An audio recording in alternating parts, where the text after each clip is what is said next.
Hello guys, ഇത് കണ്ടോ? ഇത് നമ്മുടെ വീട്ടിൽ മണ്ണ് കൊണ്ടുവന്നിട്ടതാണ് കേട്ടോ. എന്തെന്ന് വെച്ചാൽ ഈ ചെടിക്കൊന്നും അധികം മണ്ണ് നമ്മുടെ ഈ സെറ്റ് ചെയ്ത് വെക്കുന്നിടത്ത് ഇല്ല.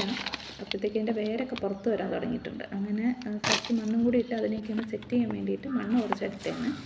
അങ്ങനെ ഈ മണ്ണിൻ്റെ കൊണ്ട് ഇട്ടപ്പോഴത്തേക്കും ഈ മണ്ണിൻ്റെ അടിയിലായിപ്പോയി നമ്മുടെ നിശാഗന്ധി. അങ്ങനെ ഈ നിശാഗന്ധിയിൽ നിന്ന് രക്ഷപ്പെടുത്താനുള്ളൊരു ശ്രമമാണ് നമ്മൾ നടത്തുന്നത്. ഈ നിശാഗന്ധിയിൽ ചെറിയൊരു മുട്ട വന്നിട്ടുണ്ട്. അപ്പോൾ ഇത് പിന്നെ ഇതിൻ്റെ അടിയിൽ കിടന്നാൽ അത് പൂക്കത്തില്ലല്ലോ, അതുമല്ല വെള്ളമൊന്നും കിട്ടത്തില്ല. അങ്ങ് ഒരുപാട് അടിയിലായിപ്പോയായിരുന്നു. എൻ്റെ ഒരു ഇലയുടെ പുറത്ത് കുറച്ച് മാത്രമേ പുറത്ത് കാണാനുണ്ടായിരുന്നുള്ളൂ. അങ്ങനെ നമ്മൾ കുറേ പണിപ്പെട്ട് അതിനെ പുറത്തെടുത്തൊക്കെയാണ്. ഈ മണ്ണ് ഒന്ന് അടിയിലായതുകൊണ്ട് തന്നെ മുകളിലെ മണ്ണ് ഫുള്ള് മാറ്റിയെങ്കിലല്ലേ നമുക്ക് അതിനെ എടുക്കാൻ പറ്റത്തുള്ളൂ. അപ്പം പിന്നെ ഞാൻ ഈ സൈഡിൽ നിന്ന് തന്നെ മണ്ണ് എടുത്തെടുത്ത് മാറ്റിയാണ് അതിനെ പുറത്തെടുത്തത്. അപ്പോൾ ഇത് മുകളിൽ നിന്ന് ഇടിഞ്ഞ് വീഴുന്ന മണ്ണത്ര എൻ്റെ മേത്തോടെ വീഴുമായിരുന്നു, കൈയുടെ മേത്തോടെ.